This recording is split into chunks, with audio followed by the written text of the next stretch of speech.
and germs, boys and girls, hippies and squares.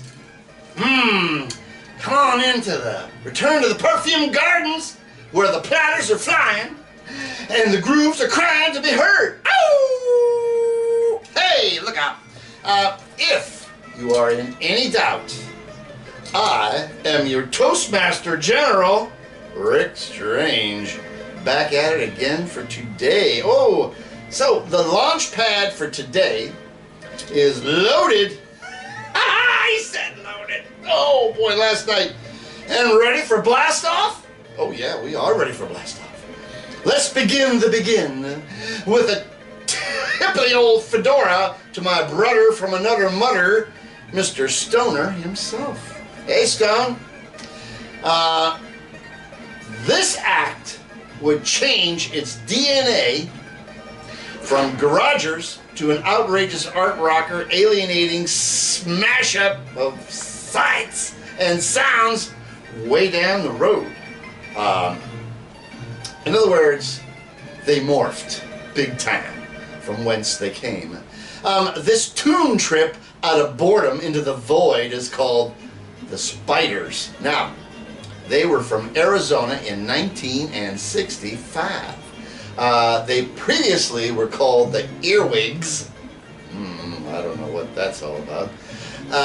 And they popped this 45 called Don't Blow Your Mind. Oh. Let's just do the tuner and let it do the talking. And when I return with the carryout, we can chow down.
Oh, mama, that one's a long way from their final destination. As guess what? The Alice Cooper Group. Whoa! Let's gaze upon this 45. It actually has their first song that they recorded, which was "Why Don't You Love Me," which isn't bad, but the second 45, I really dug that one the more the merrier. Jump on the bus. Hey, and don't blow your mind. There's also the B-side on "Why Don't You Love Me" is called "Hitchhike," and then the B-side on "Don't Blow Your Mind" it was a previously unreleased 45. This is on the Sundays label. Sundays. Okay, and these cats, Sundays put out a lot of good things. There's no doubt. Let's see if we can. If you can see that photo, is Vincent Furnier, who was to become Mr. Alice Cooper extraordinaire. Oh, I like how he said that. So, let's see. That 45 is more out of control than their first one, like I was saying. And, you know, that first 45 was on the Cooper box set, which I'm sure Stoner has or is about to buy now that he knows about it. It came out a few yarn ago, and it was loaded with everything. This tune that we played, "Don't Blow Your Mind," came out in '66, and it was right after that that they split for LA and blah blah blah blah blah. You know the rest. Dig it. I'm not gonna waste any more of your precious time on that. Woohoo! Okay, buy it. I liked it. It's a happening tune. Okay, neato, man, I must add. Our next gravity adjusters are cruising for an elliptical transistor, and they're called the Brogues. They were formed in '64 by way of Merced, California. That is that's northeast of here. Northwest of here? Yeah, northwest. I don't know. It's in the state, okay? Not far from here. Well, it is kind of far. Well, I don't know. It don't really matter. Get them out. Google it. Anyway, moving on. These strummers were an R&B influenced, and man, they worked the heavy distorted guitar circuit road trip really well. They only were floating on the scene for maybe about 2 years, but they did make a bunch of 45s and a ton of demos in San Francisco. And we're going to just go right ahead and jump into this, and it's a gasser that I like to call, and they definitely called, I ain't no miracle worker. Woohoo! Live by that. So stop the presses and hold the mustard. Just wait till you hear this Hummer, baby. It's like Nowsville.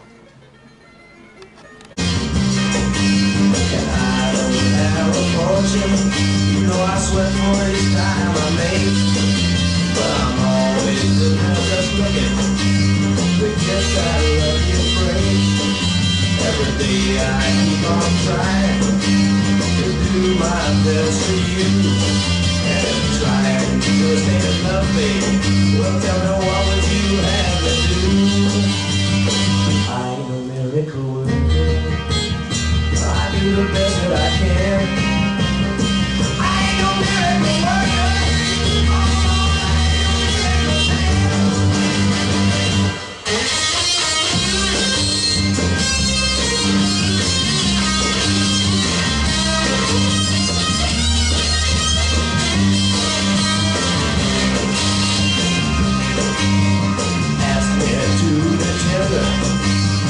Ask me to be true.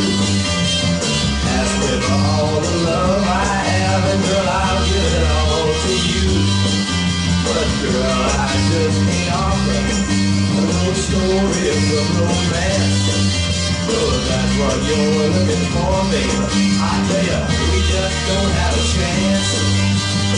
I'm no miracle worker. I do the best that I can. Wow!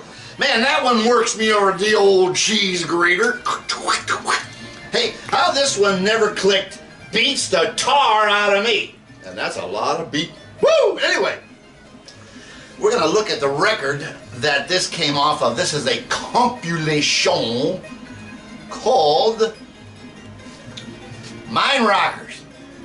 Now, they went to no expense when they put this together to use a lot of artistic liberties to do nothing. That's pretty boring. But this thing is chock full of great old 45s. And the starter on side one is the Brogues. So, sidebar alert, sidebar alert. Two of the cats within this crime spree, one was a guy named Gary Cole. He was the singer, and his name, AKA, is also Gary Duncan. And the second drummer that came along in this band around 65, I think he bumped in for a bit, was Greg Elmore. Whoa, dig that factoidious, man. Both, as you may know, went on to the stratospherically magnificent Quicksilver Messenger Servas. Oh God, I love that band. So, getting back to it, that tune was a regional hit, and then they just sort of called it Quitsville, baby, because they had to. Two of their members got drafted. Oh, over and out, baby. But this is still a really killer tune, man. I mean, it's happening. Like I say, I don't know why they didn't make it. I don't. But they did the West Coast thing, and they were up and down the coast, and then they went a little bit inward to, I think they played Salt Lake City was as far in as they went, but they just gave up on it. But anyway, better things came out of it. So, now for something heavier and more obscure than a purple olive. What? You ain't never had a purple olive? Woohoo! Too bad. Those puppies put the wow in wowzer. Anyway, I gotta calm down. Too much coffee. Never too much. Hey, but that's another story. So, getting back to our tale, springing out of San Francisco in 1965 again, great year, came a band called the Cleveland Wrecking Company. Their backgrounds came by way of jazz. The guitarist was a flamenco, not a flamingo. Hey, quit that chuckling behind the camera. Flamenco, you know. I got the right shoes. Click the heels and all that kind of crap. Anyway, and also a little bit of R&B. Now, that's some crazy ingredients on that recipe, ain't it? Woo! There ain't none. Whoops! I did a double negative. My faux pas. There isn't any. Isn't that better? That's much better. There isn't any of that here. What we got is a psych stew that cranked out a tonnage of heavy music. Can you say blue cheerish? Let's shine a light on two cuts. I did say two. One's a studio, which is what you're going to hear first, and the other one is a live cut from '67. Whee! I love those. There's no time to wait. So grab onto your mind and let's just say, here's a good reason for that advice. When this one's come and gone, we'll hear the live cut. So here's Say There's a Reason.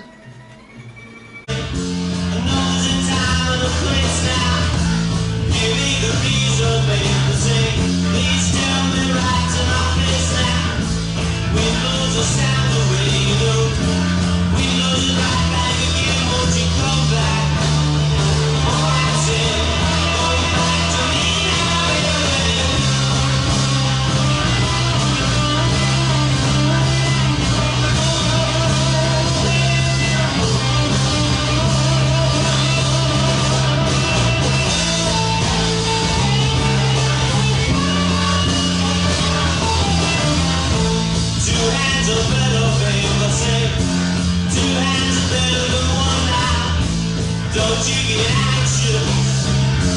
Don't use both hands at one time. You know I love you, baby. Say, you know I want you so much. I say, come back. I say, go back to me now, baby.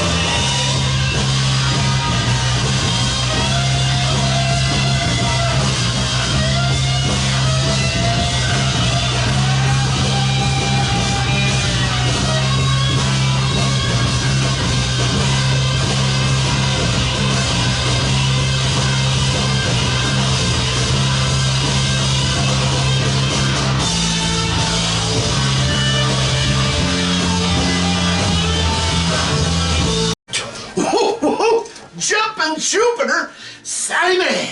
Let's proceed to the departure area for another tab of Owsley called Hat Full of Dreams. This one could blow your senses out the door. So batten down the hatches, baby. Here it comes.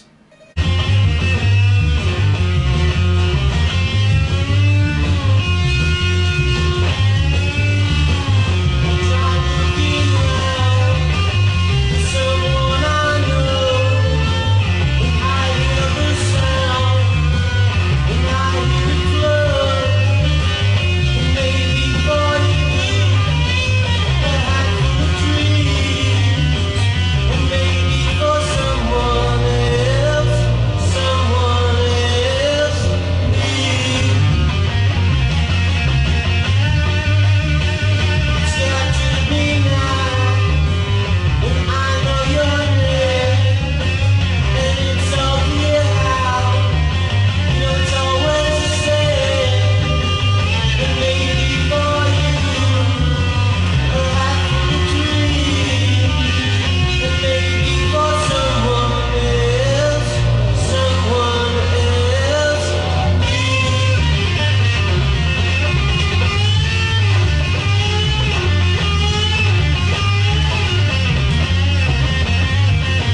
you're just asleep at the wheel, baby.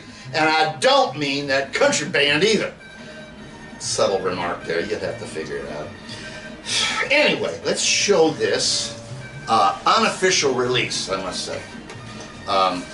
It's really handy, dandy, Xeroxo kind of a thingamadigger.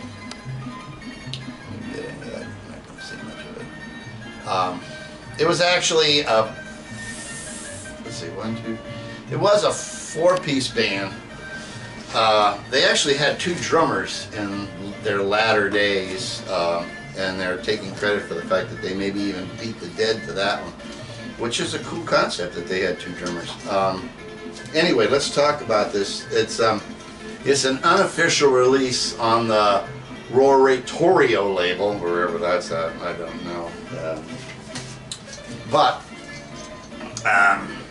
you know, I just gotta say, it's really important that these cats drip that acid tripping guitar thing inside and out. The guitarist who was, let me put this down here, who was running the show is a guy named Norman Beals, and the bassist vocalist is a Jim Moscoso. Now, here's another little sidebar. He's the brother of Victor Moscosos, who did the Neon Rose poster series back in '66 and onwards for the Avalon Ballroom, back when it mattered. It's too cool, you know. I mean, that's a nice little 3 degrees of separation or whatever you want to call it. These Rocketeers played ups and downs the West Coast, and here's a cool one. They wound up getting a contract with Vanguard Records. But now this is where it gets really nutso. But the manager had this brainiac-y kind of a head idea. It was more like a head fart. That he was going to take the front money and he was going to go to Mexico, and you know what he was going to buy down there was that marijuana, and then he was going to sell it on when he came back and make more money so they could do a bigger record. Well, I think you know the outcome. Before he even got out of Mexico, he was set up and got ripped off even before leaving that town, actually. So,